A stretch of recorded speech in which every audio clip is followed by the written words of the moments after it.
Assalamualaikum warahmatullahi wabarakatuh. Bismillahirrahmanirrahim. Alhamdulillah alladzi hadana lihada wa ma kunna linahtadiya laula an hadanallah. Asyhadu an la ilaha illallah wa asyhadu anna Muhammadar Rasulullah. Allahumma shalli ala sayyidina Muhammadin wa ala alihi wa sahbihi ajma'in. Amma ba'du.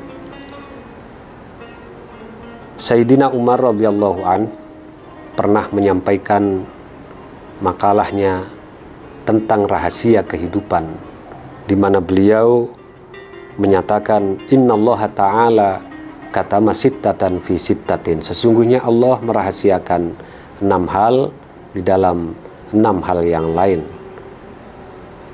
6 hal yang pertama dan yang kedua sudah kita bahas pada sesi sebelumnya, yaitu bahwa Allah merahasiakan pada ketaatan yang mana Allah memberikan keridhoannya, dan pada kemaksiatan yang mana dari yang kita lakukan Allah akan menurunkan murkanya.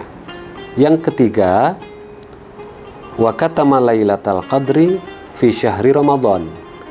Allah merahasiakan pada malam keberapa di bulan Ramadan ini Allah menjadikannya sebagai malam Qadar atau Lailatul Qadar. Lailatul Qadri khairum min alfi syahrin, yaitu malam yang lebih baik dari 1000 bulan. Malam yang malaikat diturunkan ke bumi untuk mengijabah semua doa-doa kita, untuk mencurahkan rahmat dari Tuhan kita. Kita tidak pernah tahu kapan Lailatul Qadar itu. Para ulama memang memberikan isyarah berupa penjelasan-penjelasan, tanda-tanda bagaimana Lailatul Qadar itu. Ada yang memberikan penjelasan malam itu adalah malam yang terang setelah sorenya mendung. Malam itu adalah ada di malam-malam ganjil, hari terakhir dari bagian bulan Ramadan, dan seterusnya. Tetapi secara hakiki kita tidak pernah tahu kapan malam itu sesungguhnya.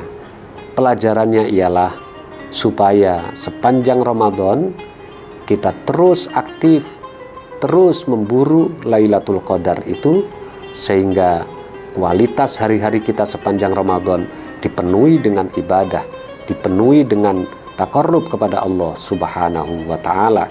Sebab kita tidak tahu kapan Lailatul Qadar itu akan terjadi. Yang keempat adalah wa katama auliya'ahu fima bainan nas. Allah merahasiakan wali-walinya, kekasih-kekasihnya di antara manusia itu. Tidak ada seseorang yang tahu secara hakiki siapa walinya Allah kecuali sesamanya. Ma la ya'rifal wali illal wali.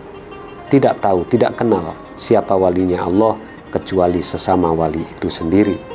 Kadang kekasih Allah itu tidak persis seperti yang dibayangkan oleh sebagian orang, memakai busana tertentu seperti busana-busana orang soleh. Tidak mesti dia adalah walinya Allah. Kadang biasa-biasa saja.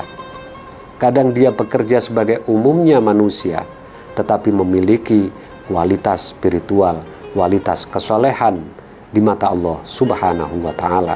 Pelajarannya ialah kita tidak boleh meremehkan begitu saja orang, meskipun dari segi penampilannya ia seperti orang biasa-biasa saja, tidak memakai busana seperti busana orang-orang soleh, dan tidak bertindak sebagaimana tindakan orang-orang alim, orang-orang soleh. Mungkin saja dia memiliki kelebihan di mata Allah dan ia adalah kekasih Allah. Jangan sampai kita meremehkan, apalagi memusuhinya, yang akan menyebabkan Allah marah apabila kekasihnya diremehkan dan dimusuhi oleh kita. Yang kelima adalah wa katamal mauta fil umri. Allah merahasiakan kapan kematian kita di dalam sepanjang umur yang diberikan Allah kepada kita. Kita tidak pernah tahu di mana kita akan mengakhiri hidup kita, pada kondisi apa didahului dengan sakit, apa tidak, apa di rumah atau di rumah sakit, atau di jalan, dalam keadaan apa kita tidak pernah tahu, sehingga pelajarannya ialah bahwa kita harus mawas diri, sebab kematian itu kapanpun bisa menghampiri dan mendatangi kita. Mudah-mudahan pada saat itu kita dalam kondisi yang baik, sehingga kondisi itu disebut husnul khotimah. Dan yang terakhir adalah wa katamas sholatal wusta fis sholah, dan Allah merahasiakan sholatul wusta, artinya sholat yang di tengah di antara sholat-sholat maktubah yang 5 itu. Banyak di sini para ulama menjelaskan, di antaranya yang berpendapat yang dimaksud sholat yang disebut secara khusus dalam Al-Quran itu adalah sholat maghrib, yaitu sholat di tengah antara siang dan malam. Ada yang menyatakan sholat subuh, sholat yang di antara pergantian malam dengan siang, dan seterusnya. Tetapi pelajarannya yang penting bagi kita ialah bahwa semua sholat maktubah yang difardukan oleh Allah Subhanahu wa Ta'ala harus kita pentingkan. Kita harus serius untuk menyambutnya dan sebaiknya melaksanakannya di awal waktu. Setiap panggilan untuk sholat itu kita lakukan, kita dengar, maka kita bergegas, bersiap untuk melaksanakan sholat 5 waktu itu. Mudah-mudahan dengan memahami rahasia-rahasia itu, kehidupan kita akan menjadi berkualitas dan Allah meridhai kita semua. Wassalamualaikum warahmatullahi wabarakatuh.